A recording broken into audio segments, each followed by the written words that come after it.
What do I mean by learning how to live? You've all been to the seashore. Here are two little boys in the ocean. Along comes a wave and knocks both of them over. One little boy runs to the beach, sets up a loud scream for his mother. The second little boy scrambles to his feet, rushes to the beach, takes a deep breath, and laughs. The first little boy sees the ocean only as a malicious enemy, has learned nothing from his experience except to be a bigger crybaby. The second little boy has enjoyed the encounter, enjoyed the challenge. He's ready for the next. When a wave of life knocks you over, if you can pick yourself up, scramble to the beach, take a deep breath, and laugh, then, ladies and gentlemen, you have indeed learned how to live. You notice I said learn. Nobody's born knowing how. A baby's born with nothing, not even his diapers. No wonder one woman said to her son, "At least learn a trade so you'll know what kind of work you're out of."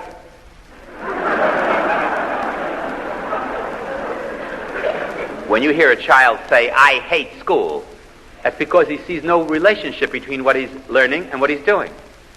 No wonder one school teacher walked into her classroom one morning. Imagine her embarrassment. Right there, under the blackboard, she saw a little puddle. And on the board was written, "Guess who?" She said, "I'm ashamed of the child who did that. But we'll all put our heads down. No one will look. The child who did that will come and clean up. I won't say another word. If not, we shall all stay in every single day for a month. All right, children, heads down. Heads down, everybody." And all the kids put their heads down, including the teacher. After a few moments, you heard the pitter-patter of little feet come forward, go swishing around, pitter-patter back to the seat. Teacher raised her head. "All right, children, heads up." She looked up, and there were two puddles. On the blackboard was written, "The Phantom strikes again."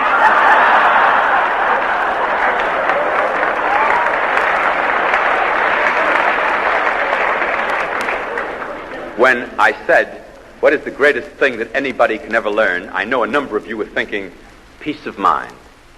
If that's what you were thinking, you couldn't be more wrong. What's peace of mind? I asked one lady, I said, "I don't know what it is, but when that schmendrick husband leaves me, I'll have it." One woman said to a friend, "Where'd you get the black eye?" She said, "My husband gave it to me." I said, "Really? I thought he was out of town." She said, "So did I." What does peace of mind mean to most people?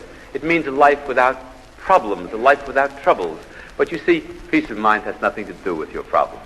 I'll show you people loaded with problems who have more peace of mind than those who have very few. I say very few because the only ones I know who have none are in cemeteries. Peace of mind has nothing to do with your problems. It refers to the way you handle the problems. A newlywed couple checked into a hotel on their honeymoon. The bride turned to her husband and says, "Darling, please promise me you won't tell anyone we're newlyweds. I'm very self-conscious, and you know how they'll stare." He said, "I promise."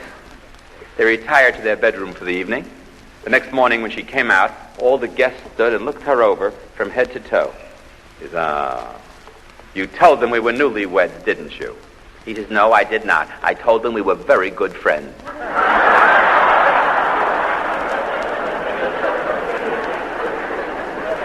People often say to me, "What are you anyway? Are you a doctor? Are you a comedian? Are you a professor? What are you?" Take your choice. I want to tell you what happens when I put on my cap as a professor. Whenever I walk into my classroom for the first time, I always begin the same way. I say, "Boys and girls, give me your strictest attention. I'm about to perform a little experiment for you."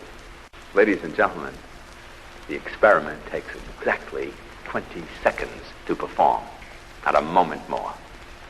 But I want you to know that if these boys and girls, ready and willing to put in 4 precious years into this little enterprise, were never to learn one more thing other than the lesson of this little 20-second experiment, I would scream it from housetops. You've made a magnificent investment. Now, I'm going to perform the experiment for you tonight. Before I do, please permit me to illuminate it for you just a wee bit by telling you a true experience. Many of you know that some of my talks have been put out on long-playing records. The records have had a very interesting sale all over the world, particularly in South Africa, where I'm very popular with the Mau Maus. The recordings have made my name a household word in South Africa. I won't tell you which room in the house, but it's a household word. As a result of the popularity of the recordings, I was invited to South Africa on a personal appearance tour. I stood on stage in Pretoria, South Africa. I had just finished the first part of my program and went back into the dressing room, waiting for interval to be over to return and continue, just as we will tonight. I was reading in the dressing room the South African edition of Time magazine. That particular issue reported how Margaret Sullivan, the celebrated motion picture, stage, and television star, had that very week ended her life with an overdose of sleeping tablets. It said because she was losing her hearing. While reading it, I opened the door, and there stood a 19-year-old, totally blind boy. He said, "Dr. Murraybank, my name is Herbert Levine. I've played your records for years, and I've been waiting to meet you in person. May I come in? May I confess to you that of all the tragedies human beings are heir to, it has always been my personal feeling that blindness is the worst. To live in total darkness forever, never to see the faces of those you love. Can you picture anything worse?" I brought him in, sat him down. Oh, he had a long list of jokes and stories that he'd been saving for me. I said, "Herbert, what does the color red look like to you?" He gave me an answer, but how could he know? Any more than you can tell me, what does the color oogle wiggle look like?